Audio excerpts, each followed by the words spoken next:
Okay, good morning and welcome to Mishnah Yomi Iyun. We're going to discuss Terumos Perek Beis Mishnah Beis. Mishnah says, "Ein Torah min atamei al Torah im Torah mishogeg Trumas Truma umeizel lo asa klum." This is basically a pasuk. Gemara in Yevamos, as I mentioned just in Yevamos. It's a pasuk. Lo sisu chet ba'arim chemes chalba mimenu. Right, like we mentioned many times.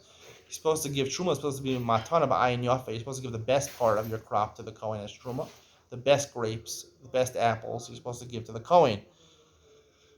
Um, Now, if you take off the tameh for the tar, you're losing the kohen. It's the opposite of giving the best to him. You're giving the worst to him because now he can't eat it. A kohen can't eat truma tmeya. Yes, the only thing he can do is to burn it as fuel under his fire. He loses money. He loses parnasa out of this. So it's an isra in the Torah, but the Torah says, how do you know b'diavad it's valid? Because lo sisu chet, you get an avera if you did this.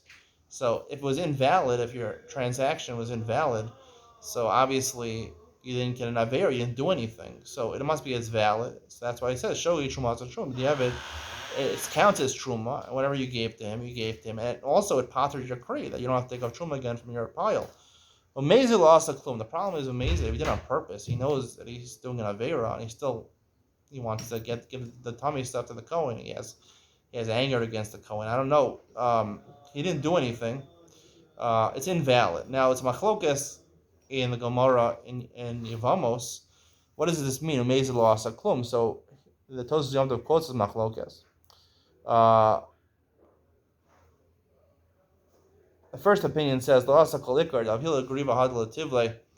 right, that it doesn't become truma at all. Whatever he took off doesn't affect truma.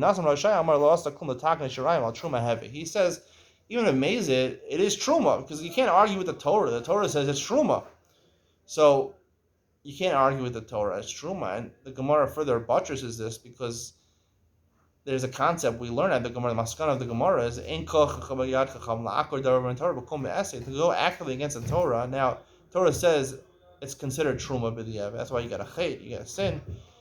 So if it is truma, how can the chum go and remove the status of truma from it? They have the power to remove something. It's changing something in the Torah. It's progressive, as we explained in Iyun Ben Sion over there. Progressivism is usher unless there's migdar milsa, unless there's a rampant problem in Klal Yisrael that's ruining Klal Yisrael, then progressivism is okay. Otherwise, it's not okay. So, in the Torah, I'm not talking about politics, that's a different discussion. So, if that's the case, how could they do this? So, one answer is, since we passed them, that's from Shaya, it actually is valid, meaning it counts as truma. You're going to get a chait. It is truma. All they're saying, Chazal said, lost a klum, that doesn't pater your shirayim. It doesn't pater your shirayim. How do we explain this? So, we'll explain it like this. It's not that it doesn't pater the shirayim on a drabanan.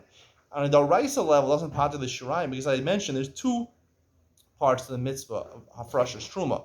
One is the hafrasha, to pater your pile of apples, your pile of grapes from taking off trumas and it's not tevel anymore. And one is you have to give a chashav, a mechobadik, an honorable gift to the kohen. You have to give him the best stuff to the kohen. You want to treat him nicely.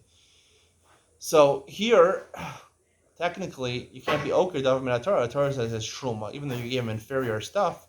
But the Eved is considered truma, and you gave him the matana, and they're not going to be oked and say what's truma is not truma. But in terms of patering your kri, hafrash is truma. So what you did was, in terms of the matana, right? It says chelbo, right? What's the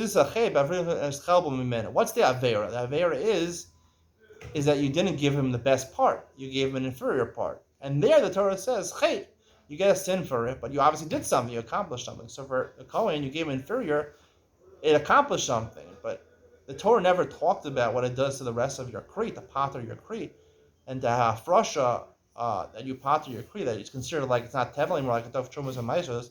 That's something else, and it has to be something which is a fair deal, right? You have Torah. It says many times in the Torah, tova yashar. You have to do what's good stuff, and something that's good is being a nice person, a generous person. Ayin yafa, having a generous heart and generous pockets to give other people money, more money, give them a nice tip. That's That's a good thing. It makes you feel good. It makes you feel like a rich person when you give a little extra. But when you do a completely unfair deal, um, so it's unfair to take off. You're keeping the Torah and you're taking the worst stuff and giving it to them. So it's not a fair deal. In terms of you, right? Hafrasha Truma, in terms of your business deal, is an unfair deal. We talked about today. An exorbitant price. You say Mashat and Ibach. He's going across the river, the ferry, to the other side after he's running out of jail. He pays you $1,000 for a ferry that costs $1. Obviously, the guy's joking around. He didn't really mean it. So here, it's not fair. This is not a fair deal you're doing. So in terms of the deal you made, it's not a valid deal. But in terms of giving a matana to the Kohen, so the Torah says even if it's inferior matana, but yeah, but it is a good matana. You get a chait, you get an avera, but it is still good matana. Those are the two different aspects of Hafrasha Truma. I hope you enjoyed it. See you tomorrow.